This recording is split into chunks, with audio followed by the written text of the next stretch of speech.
मेरा नाम वेदिका है। मेरी शादी होने वाली थी। शादी से पहले भाभी ने मुझ पर इतना बड़ा इल्जाम लगाया कि मैं हैरान रह गई थी। मुझे तो यकीन भी नहीं आ रहा था कि मेरी इतनी प्यारी भाभी मुझ पर इतना बड़ा इल्जाम लगा सकती है कि मेरी बारात वापस लौट गई। भैया ने कहा कि मेरी बहन से कोई तो शादी कर लो। आखिरकार भैया की इज्जत का सवाल था। भैया को मुझ पर बहुत गुस्सा आ रहा था और माँ बार बार मुझे दुहाई दे रही थी, कह रही थी कि तू पैदा होने से पहले ही मर क्यों नहीं गई। ये दिन आने से पहले काश मैं ऊपर वाले को प्यारी हो जाती। माँ के मुंह से ऐसे शब्द सुनकर मेरा दिल कट रहा था। एक तरफ भाभी खड़ी मुस्कुरा रही थी, ऐसे जैसे उन्होंने बहुत बड़ी जंग जीत ली हो, लेकिन इधर मेरी जिंदगी का सबसे बड़ा फैसला होने जा रहा था। मेरे भैया की इज्जत का सवाल था। मेरी बारात वापस लाने से पूरे गांव में उनकी बेइज्जती हो चुकी थी, लेकिन अब उनकी बहन को अगर कोई नहीं अपनाता तो वो किसी को मुंह दिखाने के लायक नहीं रहते और शायद मुझसे कोई दोबारा शादी भी न करता। भैया अपनी किस्मत को बुरी तरह से कोस रहे थे और फूट फूट कर रो रहे थे जब हमारे ही गांव में मौजूद एक सब्जी वाला सामने आया और मेरे भैया से मेरा हाथ मांगने लगा। भैया ने मेरी शादी उसके साथ करवा दी, लेकिन मैं उसके साथ शादी नहीं करना चाहती थी। मगर बात इज्जत की थी और मुझ पर जो दाग लगा था वो सारी जिंदगी भी धुल नहीं सकता था। इसीलिए मैंने अपनी ख्वाहिश जाहिर नहीं की और खामोश होकर वैसा ही किया जैसे मेरे भैया चाहते थे। इस तरह मेरी शादी उस मामूली से सब्जी वाले के साथ हो गई जो गांव में अपनी सब्जी का ठेला लेकर इधर उधर घूमता था और थोड़े बहुत पैसे कमा लिया करता था। मैं जब विदा होकर उसके घर आई तो कमरे में बैठी अपनी किस्मत के बारे में सोच सोच कर रो रही थी कि मैंने अपनी शादीशुदा जिंदगी को लेकर कितने हसीन सपने अपनी आंखों में सजाए थे। मेरा पति जब कमरे के अंदर आया तो मेरे करीब बैठकर उसने मुझे एक ऐसी बात बताई जिसे सुनकर मेरे होश उड़ गए। मुझे नहीं पता था कि मेरा पति इतना खतरनाक। बड़े अरमानों से हम अपनी भाभी को अपने घर में लेकर आए थे। आखिरकार मेरा एक ही भाई था और मैं चाहती थी कि मैं कुछ समय तक अपनी भाभी के साथ रहूं। मेरी कोई बहन नहीं थी, इसलिए मैं अपनी भाभी को अपनी बहन बनाकर उनके साथ अपनी जिंदगी को एंजॉय करना चाहती थी। हम उत्तर प्रदेश के झांसी जिले के एक छोटे से गांव के रहने वाले थे। हमारे गांव के लोग आपस में बड़े प्रेम और मोहब्बत से रहा करते थे। हमारे गांव में मान मर्यादाओं को अहमियत दी जाती थी। मेरे भैया शहर में नौकरी करते थे और उनको शहर की ही एक लड़की से मोहब्बत हो गई थी। हम घर में 4 लोग थे, माँ, पापा, मैं और भैया। भैया अपनी पढ़ाई पूरी करने के बाद शहर नौकरी करने के लिए चले गए थे, क्योंकि भैया का मानना था कि मैं पढ़ा लिखा हूँ, मेरे मेल की यहाँ कोई भी नौकरी नहीं है। पापा को इस बात से कोई प्रॉब्लम नहीं थी। मैं भी काफी पढ़ लिख गई थी। मैं भी चाहती थी कि मैं भी नौकरी करूं, लेकिन पापा ने और माँ ने मुझे नौकरी करने से रोक दिया। मैं अपने भैया से सिर्फ 3 साल छोटी थी।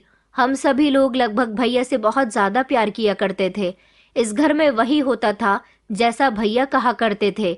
भैया ने जब हमें अपनी पसंद के बारे में बताया तो हम लोगों को इस बात से कोई एतराज नहीं था कि भैया लव मैरिज करना चाहते हैं। लेकिन जब भैया ने भाभी का हमें फोटो सेंड किया तो हमें बहुत खुशी हुई थी, क्योंकि भाभी बहुत सुंदर थी और शहर की पढ़ी लिखी लड़की थी, लेकिन वो गरीब फैमिली से बिलोंग करती थी। इस बारे में जब भैया ने हमें बताया तो मेरे माँ पापा को कोई एतराज नहीं था। हम लोग भी मिडिल क्लास लोग थे। भैया ने माँ पापा से कहा था कि आप लोग शहर आ जाइए और गरिमा के घर रिश्ता लेकर चले जाइए। माँ पापा ने शहर जाने में देरी नहीं की, बल्कि वो तो अगले ही दिन शहर चले गए थे और गरिमा भाभी के घर रिश्ता लेकर पहुंच गए। उनके घर वालों से माँ पापा की जान पहचान हो गई थी और उसके बाद ही गरिमा भाभी और मेरे अरविंद भैया का रिश्ता तय हो गया था। मैं बहुत खुश थी कि अब मुझे अपने भैया की शादी की शॉपिंग करनी चाहिए और मैंने उन दोनों की शादी में किसी तरह की कोई कमी नहीं छोड़ी थी। खूब जमकर हंगामा किया था और खूब जमकर शॉपिंग की थी। भाभी के घर वालों ने बताया था कि उनके रिश्तेदार भी हमारे गांव में ही रहते हैं। हमारी उनसे जान पहचान हो गई थी। वो भाभी के कोई दूर के रिश्तेदार नहीं थे, बल्कि भाभी की मासी का घर तो हमारी गली में ही था। भाभी के आ जाने से घर में एक अजीब सी रौनक लग गई थी। घर का माहौल खुशियों भरा हो गया था। भैया की शादी धूमधाम से की गई थी, जिसमें पूरे गांव को इनवाइट किया गया था। मुझे लगभग हमारा पूरा गांव ही अच्छी तरह से जानता था, क्योंकि मैं शुरू से ही हंसमुख बिहेवियर की रही थी। मेरे बहुत सारे सपने थे। मैं भी सोचती थी कि एक दिन मैं भी दुल्हन बनूंगी, मेरी खूब धूमधाम से शादी होगी। आखिरकार मेरे भैया कहते थे कि हम तुम्हारी शादी में कोई कमी नहीं छोड़ेंगे। मुझसे घर में सब लोग बहुत प्यार करते थे। जैसी अहमियत मुझे दी जाती थी, ऐसी ही अहमियत भाभी को भी दी जाने लगी थी।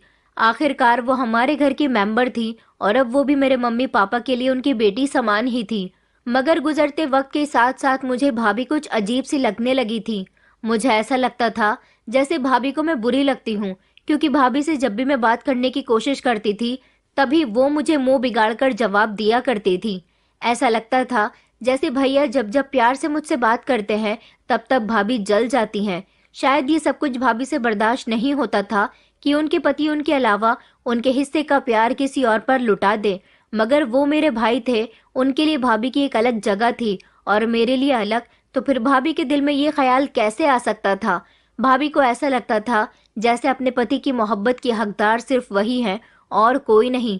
फिलहाल वक्त इसी तरह से गुजरता जा रहा था। एक दिन पापा की तबीयत भी ज्यादा ही बिगड़ गई थी और वो इस दुनिया को छोड़कर चले गए। उनके जाने पर मैं और माँ बहुत रोए थे। माँ तो रो रो कर कह रही थी कि बेटे की तो शादी देख ली, बेटी की शादी भी अपने हाथों से कर देते, लेकिन शायद ऊपर वाले को ये सब कुछ मंजूर नहीं था। भैया ने माँ से वादा किया था कि वो मेरी शादी में कोई कसर नहीं छोड़ेंगे और मुझे पापा की कमी भी कभी महसूस नहीं होने देंगे। पापा के मरने के बाद माँ को मेरी शादी की फिक्र सताने लगी थी। उनका कहना था कि बेटा तुम्हारे पापा तो इस दुनिया से चले गए, मैं भी बीमार रहती हूँ, मैं चाहती हूँ कि अपने जीते जी तुम्हारी शादी कर दूं, लेकिन मैं इस बारे में क्या बोल सकती थी? मैं तो खामोशी रहती थी। मेरे बड़े मेरे लिए जो फैसला करते वही मेरे लिए सही था और मुझे उनकी मर्जी पर ही अपना सर झुका देना था। माँ मेरे लिए रिश्ते तलाश करती फिर रही थी। भैया अभी भी शहर में नौकरी कर रहे थे, लेकिन वो पहले तो महीने में एक बार गांव आते थे। जब से पापा की मौत हुई थी तब से वो हर हफ्ते यहाँ आने लगे थे। भाभी घर का कोई काम नहीं करती थी, सारे ही काम माँ किया करती थी, लेकिन माँ ने कभी इस बारे में ना तो भाभी से शिकायत की थी और ना ही भैया से। मैंने माँ से कहा भी था कि भाभी की इन हरकतों के बारे में हमें भैया से कहना चाहिए या फिर भाभी से ही बात करनी चाहिए। मेरी माँ कहती थी कि बेटा ये तुम कैसी बातें कर रही हो, मैं अपनी बहू के दिल से उतरना नहीं चाहती। बहू तो पहले ही घर के सारे काम करती है। अरे जब अरविंद आ जाता है तब तो वो घर के सारे ही काम करती है ना। माँ की बात पर मैं खामोश हो गई थी। मैं खुद भी घर के सारे काम किया करती थी। भाभी के साथ मेरा बिहेवियर बहुत अच्छा रहता था, बस भाभी का ही कभी कभी मूड मेरी तरफ से खराब हो जाता था। भैया जब भी गांव आते थे शहर से मेरे लिए थोड़ा बहुत सामान लेकर आया करते थे, क्योंकि भैया को भी अब मेरी शादी की फिक्र हो रही थी। जैसे माँ मेरे लिए रिश्ते तलाश कर रही थी, ऐसे ही भैया मेरी शादी का इंतजाम करते हुए चल रहे थे। ये सब ना जाने क्यों भाभी को बिल्कुल भी अच्छा नहीं लगता था। भाभी कह रही थी कि अभी तो वेदिका का रिश्ता भी नहीं लगा और आप अभी से उसके दहेज का सामान लाने लगे हो। भैया कहते थे कि वेदिका मेरी इकलौती बहन है, मैं उसको ढेर सारे दहेज के साथ विदा करूंगा। मेरी बहन को अपने ससुराल में कोई कमी नहीं होनी चाहिए। कुछ समय गुजर गया था, तभी गांव के एक जमींदार के यहाँ से मेरा रिश्ता आया था। भैया और माँ तो इस रिश्ते से बहुत खुश हुए थे और उन्होंने फौरन ही रिश्ते के लिए हाँ कर दी थी, क्योंकि लड़का शहर का पढ़ा लिखा था और फिर गांव के सबसे बड़े जमींदार का बेटा था, जो हमारे गांव के अमीर लोगों में आते थे। ये रिश्ता खुद हमारे घर चलकर आना हमारे लिए सौभाग्य की बात थी। अभी सिर्फ मेरा रिश्ता ही तय हुआ था और लड़के वालों की तरफ से खबर आई थी कि वो एंगेजमेंट करना चाहते हैं। मेरी एंगेजमेंट भी खूब धूमधाम से की गई थी। हम सब लोग बहुत खुश थे। मैं भी इस रिश्ते से राजी थी। मैं हमेशा ही यही सोचती थी कि मेरी शादी एक ऐसे इंसान के साथ हो जो मेरा हमेशा ख्याल रखे और जहां मेरी हर ख्वाहिश पूरी की जाए। मेरा होने वाला पति रचित बहुत अच्छा था और गांव का सबसे हैंडसम लड़का था, जिसको गांव की लगभग सारी ही लड़कियां पसंद करती थी। मैं अपने आप को बहुत खुशकिस्मत समझ रही थी, जिसकी शादी एक ऐसे इंसान से होने जा रही थी जिसको गांव की सारी लड़कियां अच्छा समझती थीं।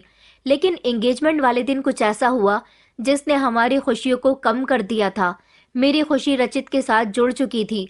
मैं इस रिश्ते से बहुत खुश थी और मेरी ये खुशी मेरे परिवार वाले अच्छी तरह से नोटिस कर रहे थे कि जब से मेरा रिश्ता लगा है मेरी खुशी के ठिकाने नहीं है। एंगेजमेंट वाले दिन रचित के परिवार वालों ने मेरे भैया से बातचीत की और उनसे कहा कि हमारा बेटा शहर से पढ़ लिख कर आया है और हम लोग भी कम पैसे वाले नहीं हैं, हम आपसे लेन देन की बात करना चाहते हैं। भैया ये बात सुनकर चौंक गए थे। उन्होंने कहा कि हमारा बेटा सबसे ज्यादा समझदार और अच्छा है, हम चाहें तो उसके लिए आपकी बहन जैसी ढेर सारी लड़कियां ला सकते हैं, मगर हमने आपकी बहन को सिलेक्ट किया क्योंकि हमें अपने रचित के लिए वही लड़की पसंद आ गई थी।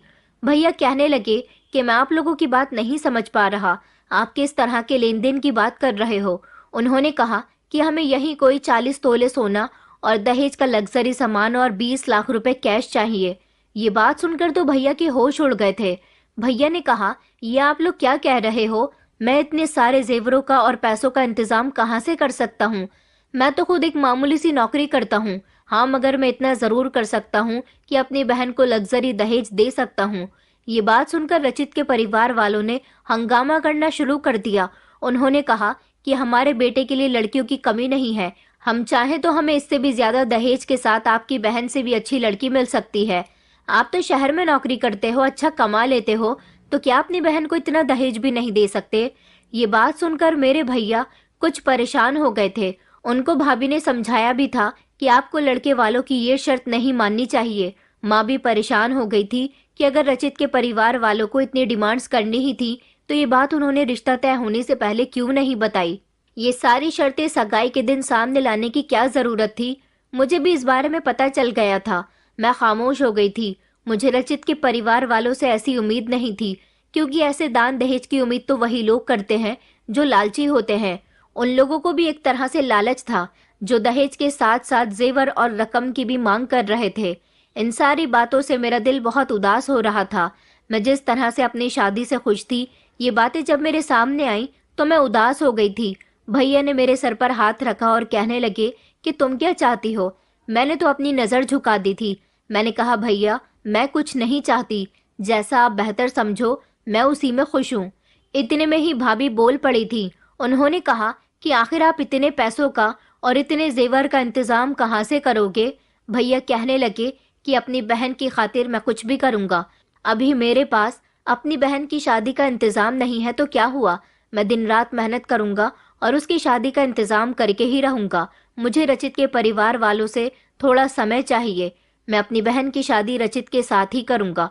माँ कहने लगी कि बेटा, लेकिन ये सब कुछ कैसे होगा? भैया कहने लगे, माँ आप फिक्र क्यों कर रही हो? रचित जैसे अच्छे लड़के का रिश्ता हमारे हाथ से नहीं जाना चाहिए। रचित जैसे अच्छे लड़के का रिश्ता हमारे हाथ से नहीं जाना चाहिए। भैया ने रचित के परिवार वालों से बात की थी और उनसे कहा था कि मुझे 6 महीने का समय चाहिए। मैं कंपनी से लोन ले लूंगा, मगर ये रिश्ता खत्म नहीं होना चाहिए। रचित के परिवार वालों ने भैया की बात मान ली थी। भैया ने कहा था कि मेरे लिए सब कुछ कोई मुश्किल काम नहीं है, बस मुझे थोड़ा सा वक्त चाहिए। ऊपर वाले की कृपा से मैं दिन रात मेहनत करूंगा और अपनी बहन की शादी खूब धूमधाम से करूंगा। भैया ने हमें भरोसा दिलाया था और अब भैया ने हर हफ्ते आने के बजाय महीने में एक बार ही गांव का चक्कर लगाना शुरू कर दिया था।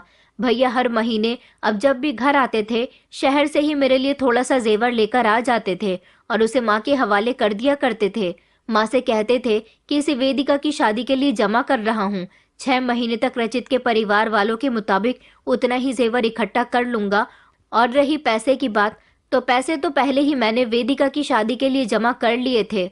मैं खुश थी कि मेरे भैया मेरे लिए बहुत कुछ कर रहे थे, मगर इस सब के दौरान भाभी का मूड दिन ब दिन खराब होता जा रहा था। जब भी भैया घर आते थे, वो भैया से छोटी छोटी बात पर झगड़ा करने लग जाती थी और मुझसे तो वो अब बात करना भी पसंद नहीं करती थी।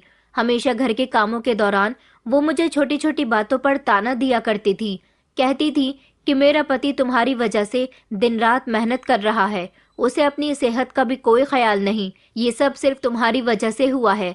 मैं भाभी से कहती थी कि भाभी, भैया ये सब कुछ अपनी खुशी से कर रहे हैं। मैंने तो उनसे कहा था कि मैं आप लोग जैसा चाहोगे वैसा कर सकती हूँ, मैं भी अपने भैया को परेशान नहीं करना चाहती हूँ।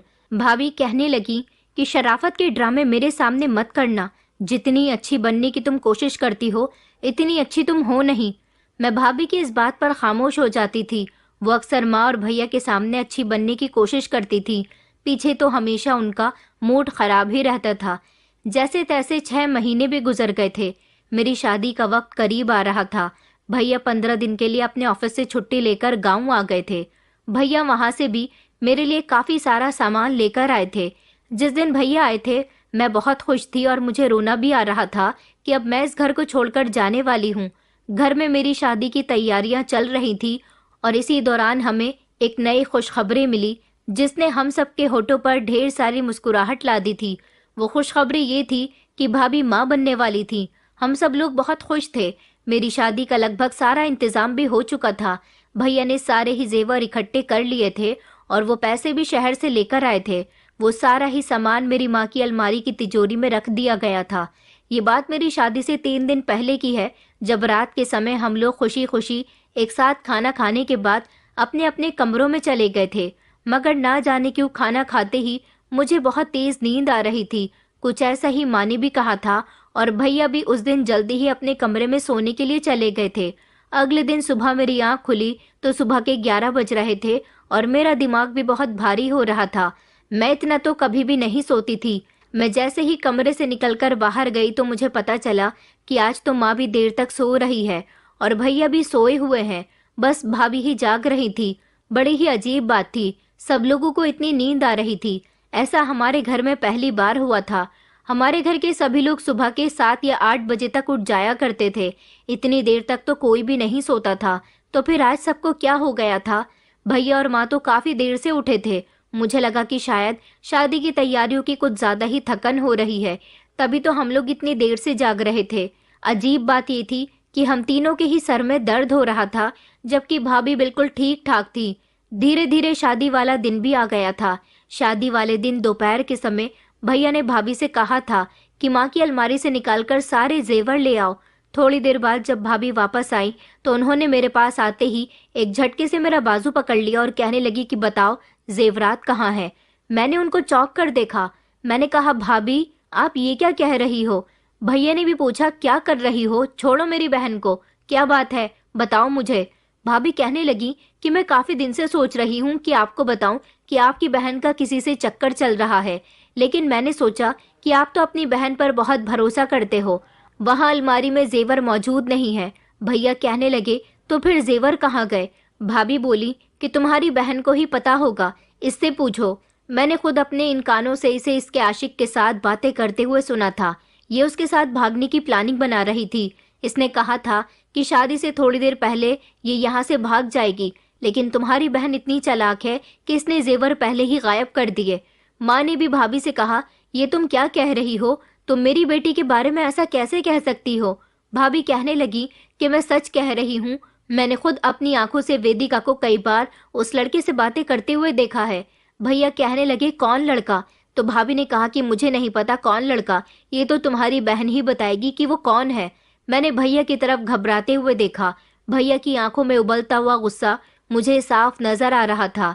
मैंने कहा नहीं भैया, भाभी झूठ बोल रही है, मैंने तो ऐसा कुछ भी नहीं किया।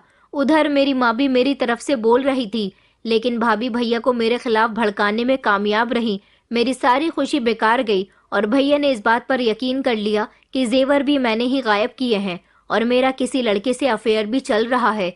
भैया ने माँ से कहा कि इस पर ध्यान रखो, इसे कमरे में बंद कर दो, ऐसा ना हो कि ये हमारी इज्जत कुचलकर यहाँ से चली जाए। साथ ही साथ भैया बार बार मुझसे ये भी पूछ रहे थे कि तुमने जेवर किसको दिए, मगर मुझे पता ही नहीं था कि जेवर कहाँ गए, तो मैं उनको क्या बताती।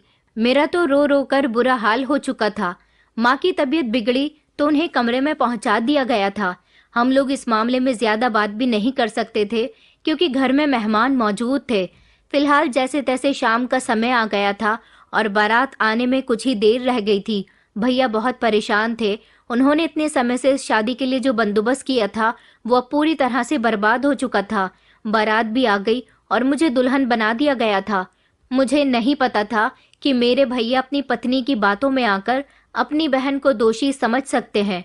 मुझे अपनी माँ से ऐसी उम्मीद नहीं थी, लेकिन भाभी ने माँ पर भी ऐसा जादू टोना किया कि माँ भी भाभी की बातों में पूरी तरह से आ गई थी। अब सब कुछ वक्त पर छोड़ दिया गया था। बारात आ गई और जैसे ही फेरों के लिए मुझे बुलाया गया तो रचित के परिवार वालों ने कहा कि हम दुल्हन को मंडप में बुलाने से पहले दहेज की रकम और जेवरात देखना चाहते हैं। ये बात सुनते ही मेरे भैया के होश उड़ गए थे। अभी तक तो ये बात छुपी हुई थी कि जेवर गायब हो चुके हैं, लेकिन अब जान हथेली पर आ चुकी थी। माँ और भैया बहुत परेशान हो रहे थे कि अब क्या करें। इज्जत बेइज्जती का सवाल था। सारे मेहमान आ चुके थे, बारात भी आई हुई थी, लेकिन जेवर नहीं मिल रहे थे। भैया ने मेरे ससुराल वालों को बहलाने की बहुत कोशिश की। उनसे कहा भी था कि शादी की रस्में तो शुरू कीजिए, लेन देन की बात तो बाद में भी हो जाएगी। लेकिन वो तो अपनी बात पर अटल थे। कहने लगे कि लेन देन की बात पहले होगी, शादी की रस्में बाद में भी हो जाएंगी। हम यहाँ शादी करने के लिए ही तो आए हैं। शादी में एक अजीब सा हंगामा क्रिएट हो गया था। काफी समय तक ये बात छुपाने की कोशिश की थी कि जेवर नहीं है, लेकिन वक्त निकलता जा रहा था। रचित के परिवार वाले हंगामा कर रहे थे। उन्होंने कहा था कि पहले लेन देन होगा, उसके बाद शादी होगी, और फिर भैया के मुंह से वो शब्द निकल ही गए थे कि हमारा जेवर चोरी हो गया है। मुझे माफ कर दीजिए, मैं बहुत शर्मिंदा हूँ, लेकिन आप लोग शादी को अंजाम दीजिए। मैं शादी के बाद सारे जेवरात का बंदोबस्त दोबारा से कर दूंगा। बस मुझे थोड़ा सा समय दीजिए। भैया ये बात हाथ जोड़ते हुए कह रहे थे। ये बात सुनकर रचित के पिता जोर जोर से हंसने लगे। उन्होंने कहा, तो तुमने यहाँ हमारा मजाक बनाने के लिए हमें बुलाया है? भैया तो खुद भी नहीं समझ पा रहे थे कि वो लोग किस तरह की बातें कर रहे हैं, तो फिर वो उनकी मजाक कैसे बना सकते थे। उन्होंने शोर मचाना शुरू कर दिया कि तुम लोगों के पास कुछ भी नहीं है और चले हो मेरे पढ़े लिखे खूबसूरत बेटे से अपनी बेटी को बियाने। ये बात हमने मंगनी के दौरान ही तय कर ली थी। तुम्हें इस समय सोचना चाहिए था। तुम झूठ बोल रहे हो कि जेवर चोरी हो गया। अरे तुमने जेवर का बंदोबस्त ही नहीं किया होगा, हमने तुमसे मांगा ही क्या था। भैया कहने लगे कि देखिए, मैंने कहा ना कि सिर्फ जेवर ही तो चोरी हुए हैं। 20 लाख नकद और दान दहेज का सामान मौजूद है। मैं आपसे वादा करता हूँ, मैं जेवर का बंदोबस्त भी जल्द ही कर दूंगा। लेकिन उन लोगों पर तो जैसे मेरे भैया की रिक्वेस्ट का कोई असर ही नहीं हो रहा था। भैया की आंखों में आंसू थे। उन लोगों ने एक न सुनी और बारात वापस लेकर जाने लगे थे। मेरे भैया उनके पैरों में गिरकर उनसे माफी मांगने लगे, उनसे मिन्नतें करने लगे, मगर उन पर कोई असर नहीं हुआ।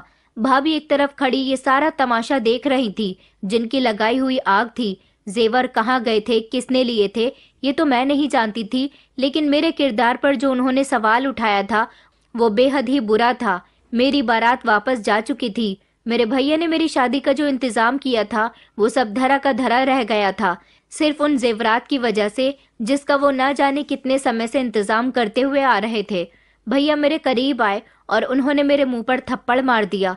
कहने लगे कि आज ये सब कुछ तुम्हारी वजह से हुआ है। तुम्हारी वजह से मुझे लोगों की बेइज्जती का सामना करना पड़ रहा है। सारे मेहमानों के सामने भैया ने मुझ पर हाथ उठाया था। इस बात ने मेरा दिल तोड़कर रख दिया था। माँ भी मुझे बद्दुआ दे रही थी, कह रही थी तू जन्म से पहले ही क्यों नहीं मर गई। अगर तू पहले मर जाती तो आज हमें ये दिन देखना न पड़ता। लेकिन मैं उन लोगों को कैसे समझाती कि मैंने तो कुछ भी नहीं किया है। कोई मेरी बात ना तो सुनने के लिए तैयार था और ना ही समझने के लिए। भाभी के चेहरे पर एक अजीब सी शातिराना मुस्कुराहट थी। मैं समझ गई थी कि ये सब भाभी ने किया है। उन्होंने मेरे साथ अच्छा नहीं किया था। मेरे भाई की बहुत बेइज्जती हो रही थी। भैया कहते थे कि इस समय कोई मेरी इज्जत रख ले, कोई तो इसे अपना ले। भैया अपनी पगड़ी हाथ में पकड़कर फूट फूट कर रो रहे थे और मेरी माँ की तबीयत बिगड़ती जा रही थी। आसपास खड़े सारे ही लोग तमाशा देख रहे थे। भैया कहने लगे कि अब मेरी बहन से शादी कौन करेगा। दहेज की वजह से मेरी बहन की बारात वापस लौट गई। अब मैं क्या करूं। हम सब लोग ही फूट फूट कर रो रहे थे जब अचानक मेहमानों के बीच से एक जोरदार आवाज आई और हमने जैसे ही उधर की तरफ नजर डाली तो हम सब लोग दंग रह गए थे जब वो इंसान हमारे सामने आया और कहने लगा कि मैं आपकी बहन से शादी करूंगा। क्या आप अपनी बहन का हाथ मेरे हाथ में देना पसंद करोगे? ये सवाल सुनते ही भैया ने चौंक कर उसकी तरफ देखा। ये तो हमारे गांव में सब्जी बेचता है। ये शब्द मेरे पीछे खड़ी हमारे गांव की कमला चाची ने कहा था। उनकी बात पर उसने कहा कि जी, मैं गांव में अपना सब्जी का ठेला लेकर घर घर सब्जी बेचता हूँ। इतना तो कमा ही लेता हूँ कि आपकी बहन का पेट इज्जत से भर सकूंगा। जरा आप सोचिए, जिस परिवार में आप अपनी बहन की शादी करना चाहते थे, इस बात की क्या गारंटी है कि बहुत सारा दान दहेज देने के बाद भी आपकी बहन वहां खुश रहती? अरे वो तो लालची लोग थे। उन लोगों के लिए तो सबसे बड़ी दौलत ये थी कि वो आपकी बहन को अपने घर की बहू बनाने जा रहे थे।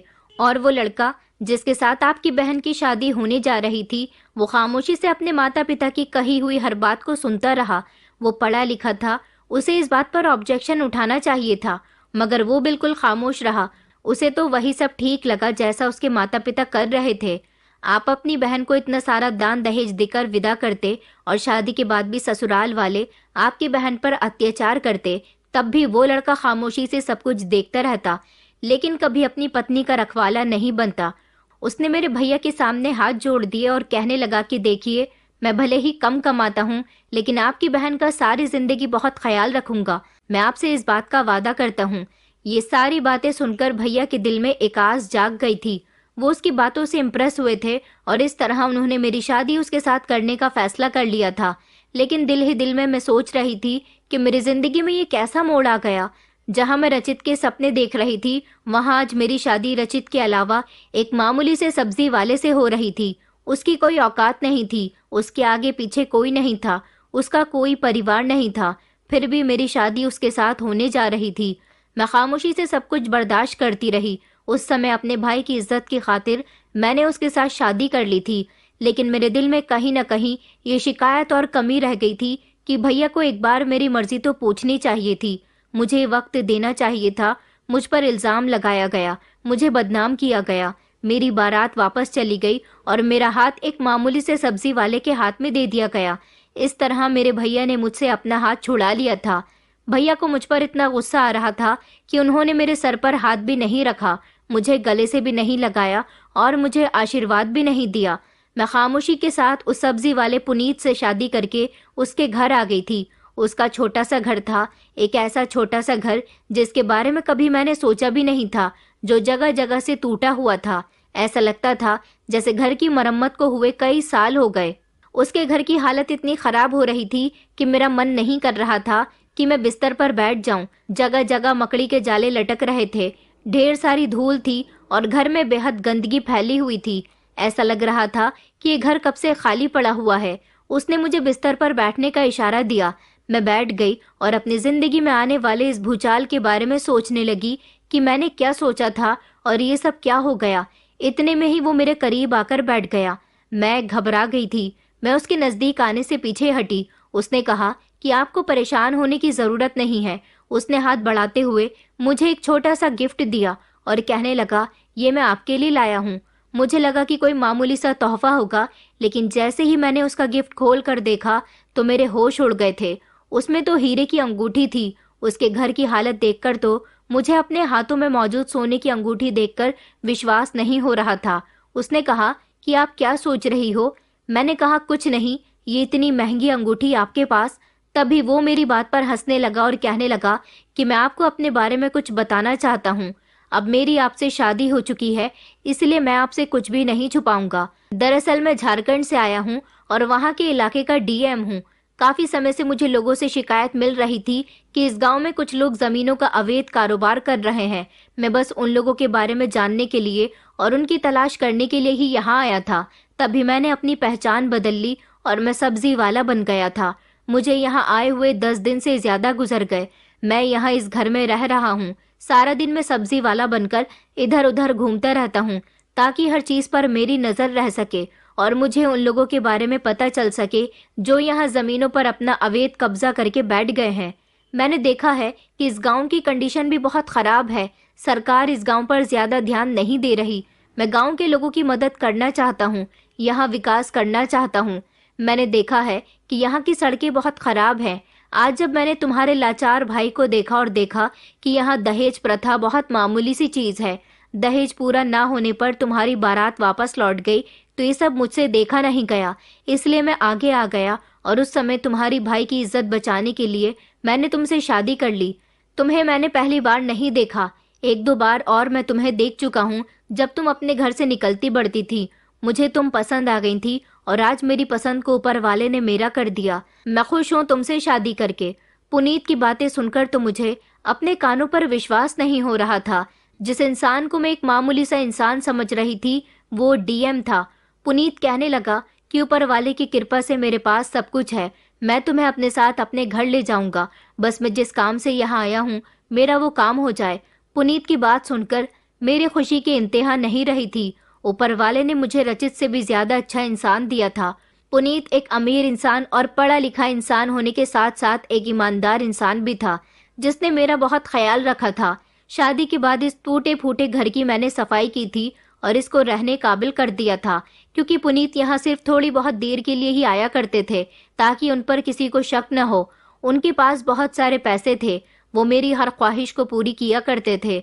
भाभी को लगा था कि गांव के सब्जी वाले के साथ शादी करने के बाद मेरी जिंदगी और ज्यादा खराब हो जाएगी, तभी तो वो मेरी विदाई पर हंस रही थी, लेकिन मुझे नहीं पता था कि मेरी जिंदगी रचित से ज्यादा तो पुनीत के साथ अच्छी गुजरेगी। मैं बहुत खुश थी। पुनीत ने मुझे ढेर सारी शॉपिंग करवाई थी। मैं शादी के कुछ दिनों बाद जब अपने मायके गई तो ये देखकर मुझे बेहद अफसोस हुआ था कि भाभी बेहद बीमार थी और पता चला कि भाभी का मिसकैरेज हो गया, जिस पर भाभी फूट फूट कर रो रही थी। मगर मेरी ऐसी हालत देखकर वो हैरान रह गई थी। उन्हें तो लगता था कि मैं पुनीत से शादी करने के बाद गरीबी की जिंदगी गुजार रही होंगी, लेकिन जब उन्होंने मेरे ठाट बाट देखे तो उनकी आंखें फटी की फटी रह गई थी। मैं भाभी के पास गई और मैंने भाभी को बताया कि आपने मेरे साथ बहुत बुरा किया। आपको आपके किए की सजा ऊपर वाले ने दे दी और आपने जो मेरे साथ किया उसको मैंने खामोशी से बर्दाश्त किया, तो ऊपर वाले ने मुझे भी उसका फल दे दिया।